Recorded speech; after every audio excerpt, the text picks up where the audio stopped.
Well, here we are. We've got another unboxing. Now, this isn't my usual location for unboxings, because it's quite nice weather and the old sunlight was coming in there. I thought I'd do it in the conservatory.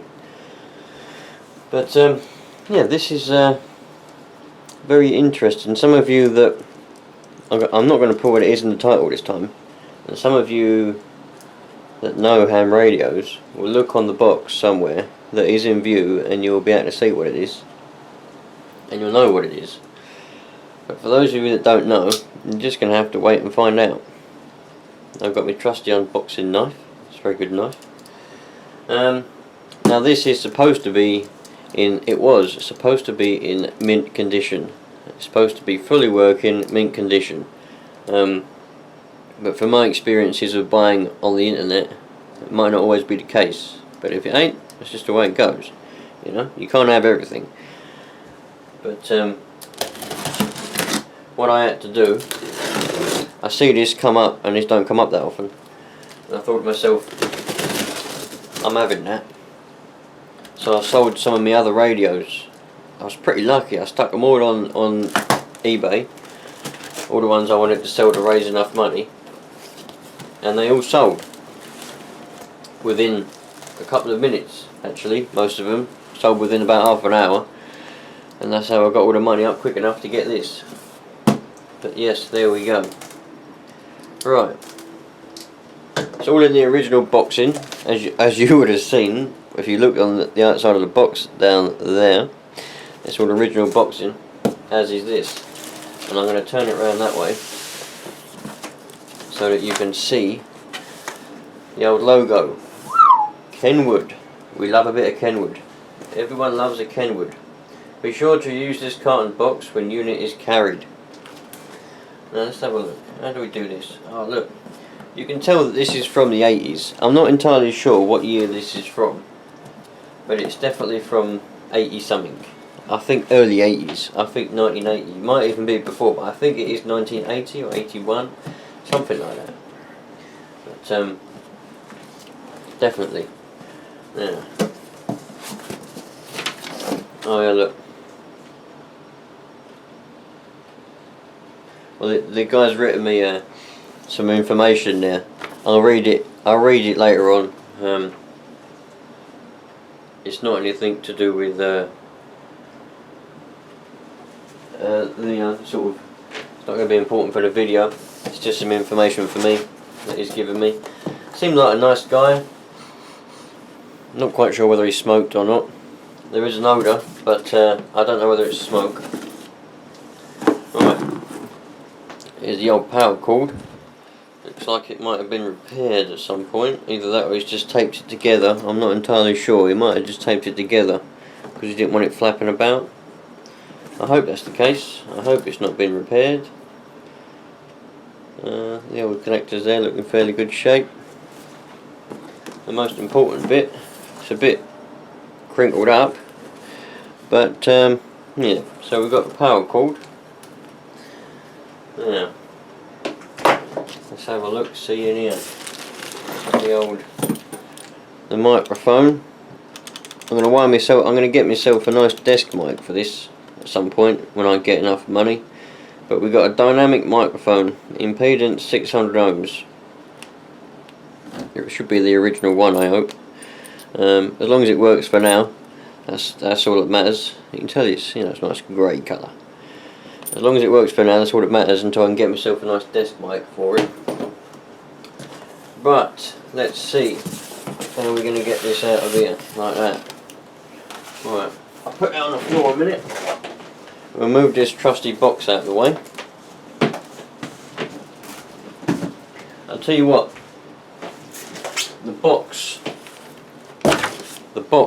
does smell old, you know what I mean? It's like it's got that old kind of smell. Let's move the old camera down a bit, and I wonder if we can do a bit of zooming. Whoops, I apologise. I'm not the best at cameraing at the best of times, let alone when it's on a tripod that is slightly sticky. well, not sticky, just, you know, it's not very smooth. Everything's done up a bit too tight. Anyway, let's take the old... The reason I'm stalling for time is because I'm building anticipation both for you and for myself, because I am extremely excited about this, providing it is how it's meant to be. It already looks like the original polystyrene inserts, always a good sign. Looks like possibly the original packing, not entirely sure. It's got elastic band that goes around the bottom of it. Oops, you can see the elastic band around the bottom. So I reckon it possibly is the original packing. Apparently, it's only had 2 owners, 2 careful owners apparently, and I am the 3rd one. So we'll have to see how that comes across. I'm not sure I'll look after that packing. Right then. Now I am going to have to do a bit of readjustment on the old camera, so stick with me. Right, there we go. All I've done, I'm going to have to get on my knees now. All I've done is just to put the camera down a little bit. But there we go. Now you can see the beauty. This is a Kenwood TS 440S. And it's in lovely condition. Everything feels tight. Everything feels nice. The next video you see, I'll be plugging it in and testing it, obviously, but you know, just on here everything seems to be okay. Nice little stand at the bottom there. I love the way that these look. You know, I love the older things. You know, I've got a lot of old radios.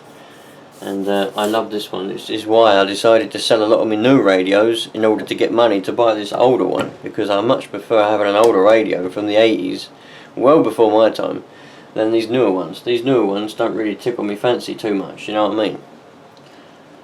Yeah, there we go. Nice little carry handle on the side there. Not that I ever trust them, but it has got one.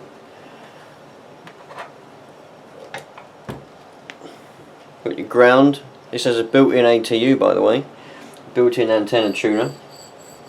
I don't know whether it has a fan built in, but it's got quite a big heatsink at the back. Remote, ACC, antenna. It doesn't have an ALC by the looks of things, so you wouldn't be able to run an amp off of it, such as a Miritron 811H or anything like that. It's got key for, it's got external speaker, 8 ohms, your power thingy, and anti-delay and Vox gain, ACC1. I'll tell you what, I don't know what they're for, but I can always find out. Very nice condition. It's not scratched on top. I reckon nothing's been ever put on top of this radio, and nothing will ever be put on top of this radio. I don't know whether it's ever been opened, and I don't know whether it's capable of doing 27 megs. We'll find out when we plug it in. We will find out. But it feels very, very nice. So there you go. I'll tell you what I'll do. Do another jump cut and we'll have a close-up view. There we go, look. Nice close-up view now. There's a little bit of surface dust lying on it and packing debris, but after a nice wipe, you know, a bit of a clean up, it will absolutely come up spotless, I'm sure.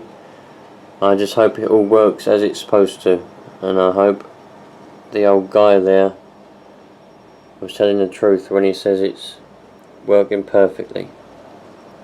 But I'll find out. I'm going to go and plug it in a minute and see if I can find somebody to talk to. Because there's not anyone ever on the air these days or in my location. You know. So we'll see what happens. It's in lovely condition. Nice bit of history, you know. I like to buy the old radios to keep the history, because you never know who's going to get hold of them and what hands they're going to get in and destroy them, you know. And I want to look after it. something to pass down to me kids, you know. Because when I'm in my 80s and 90s, these radios, they will still be working. They will still be working. Trust me.